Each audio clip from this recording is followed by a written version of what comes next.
Hello dear, आपका E1 coaching centre YouTube channel पर मैं भूतेश पाल सुहाग बहुत बहुत स्वागत करता हूँ। इस वीडियो के अंदर एक बहुत ही कॉमन क्वेरी जो मेरे पास आती है उसका मैं जवाब देने वाला हूँ। बच्चे ये पूछते हैं कि सर 100% क्वेश्चंस को ऐसा कैसे हो सकता है कि हम सारे क्वेश्चंस को फास्टेस्ट मेथड से एग्जाम के अंदर कर पाएँ।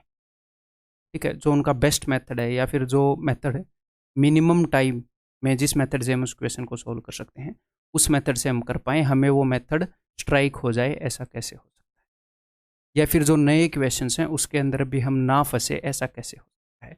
मैं आपको एक बात बताना चाहूँगा कि प्रैक्टिकली क्या अचीवेबल है, क्या अचीवेबल नहीं है, मैं वो दूर करना चाहूँगा आपका भ्रम। ये प्रैक्टिकली अचीवेबल नहीं है।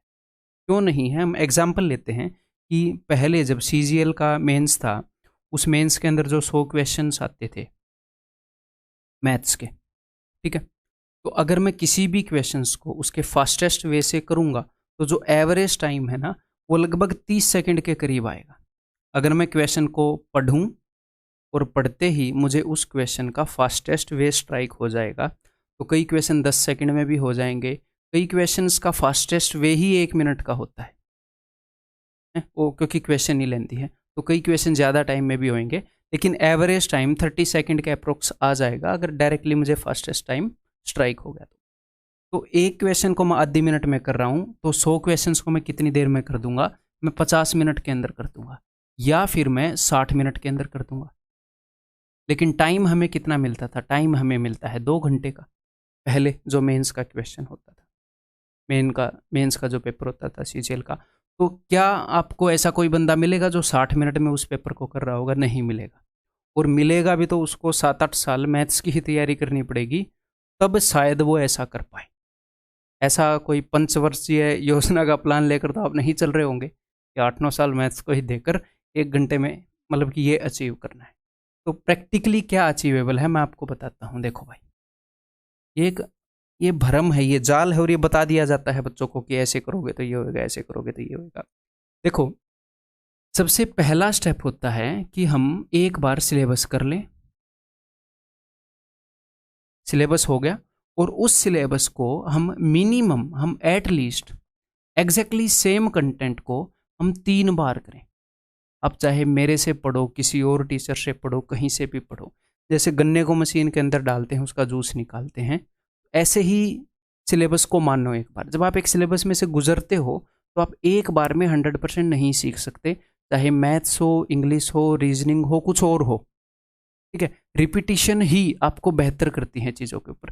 तो एट लीस्ट आपने 3 बार एग्जैक्टली सेम वीडियोज और एग्जैक्टली सेम PDF से निकलना है। ठीक है, उसके बाद क्या करते हो? उसके बाद सेकंड आपका स्टेप होता है प्रैक्टिस। प्रैक्टिस करना। प्रैक्टिस आप नॉर्मली भी कर सकते हो कि भाई क्वेश्चन सोल्व करो। मैं आपको बताऊंगा कि आपके लिए बेस्ट क्या है, ऑप्टिमम क्या है। अगर हम 100% ऐसे टारगेट नहीं कर सकते तो आप क्वेश्चन सोल्व करते हो और सेकंड आप बहुत सारे मॉक टेस्ट देते हो। ठीक है, ये काम करने के बाद तो भाई जो ये प्रैक्टिस है ना, प्रैक्टिस का काम ये नहीं होता कि 100% क्वेश्चंस को फास्टेस्ट वे से सोल्व करवाना। आप जितनी ज़्यादा प्रैक्टिस करोगे, मान लो आपने कम प्रैक्टिस करी थी तो आप सिर्फ 50% क्वेश्चंस को सोल्व कर पा रहे थे फास्टेस्ट वे से, या फिर आप सिर्फ 40% क्वेश्चंस को फास्टेस्ट वे से सोल्व कर। जब आप और ज़्यादा प्रैक्टिस करोगे और ज़्यादा क्वेश्चंस को करोगे, ऑफ कोर्स हमने रिलेवेंट प्रैक्टिस करनी है, तो क्या है फिर धीरे धीरे आप 55% क्वेश्चंस को फास्टेस्ट वे से सोल्व कर पाओगे। और हो सकता है 50% क्वेश्चन को आप फास्टेस्ट वे से कर पा रहे थे हैं, और बाकी के 20% क्वेश्चंस को आप लंबे वे से कर पा रहे थे, तो 50 और 20 70, और 30% क्वेश्चंस को आप कर ही नहीं पा रहे थे। ये क्या है? ये बेस्ट तरीका है कि आप फर्स्ट बेस्ट तरीके से क्वेश्चंस को कर रहे हो। ये कि आप बस कर दे रहे हो, ये है कि आप नहीं कर पा रहे हो क्वेश्चंस को। ठीक है, तो जब प्रैक्टिस होएगी तो क्या होएगा कि ये जो है कि आप क्वेश्चंस को कर नहीं पा रहे हो, यहाँ से क्वेश्चंस यहाँ पर आने स्टार्ट हो जाएंगे और यहाँ से क्वेश्चन यहाँ पर आने स्टार्ट हो जाएंगे।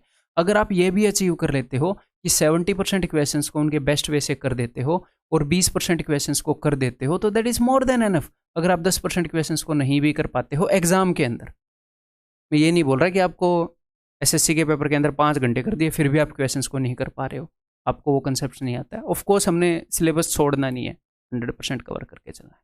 तो एग्ज़ाम के अंदर हमें 100 100% क्वेश्चंस को बेस्ट मेथड से नहीं करना होता। जितनी ज़्यादा प्रैक्टिस करोगे क्या होएगा, ये परसेंटेज बढ़ती जाएगी, ये परसेंटेज बढ़ती जाएगी और ये परसेंटेज घटती जाएगी। तो ये अपना मेन टारगेट होता है प्रैक्टिस का। क्लियर है। और दूसरी बात, सर अगर नया क्वेश्चन आएगा तो उसको मैं बेस्ट वे से कर पाऊँ, नहीं कर पाओगे भाई। अगर नया क्वेश्चन बिल्कुल ही ईजी आया है डेफिनेटली आप कर दोगे, अच्छी तैयारी की है।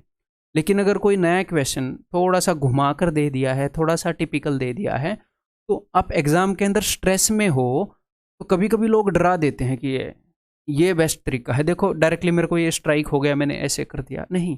अपने दिमाग को ऐसे ट्रेन नहीं करना, ऐसे नहीं सोचना कि मैं नए क्वेश्चन को हमेशा बेस्ट वे से कर पाऊंगा। नहीं, ये क्वेश्चन इस कैटेगरी के अंदर आ जाएगा, क्या दिक्कत है, आप इसको कर लोगे, थोड़े से लेंदी वे से कर दोगे।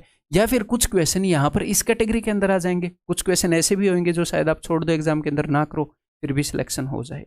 तो अपने ऊपर ये बर्डन नहीं डालना है, ये इमेजिनरी बर्डन है जो एक कैंडिडेट अपने दूसरे कैंडिडेट के ऊपर डाल देता है। कभी कभी आपका दोस्त जो तैयारी कर रहा है वो आपको डरा दे, या भाई ऑनलाइन कोई एजुकेटर आपको डरा दे कि देखो ये मैं तो 20 सेकंड में कर रहा हूँ, तुम नहीं कर रहे तो तुम्हारा सिलेक्शन नहीं होगा। क्लियर है।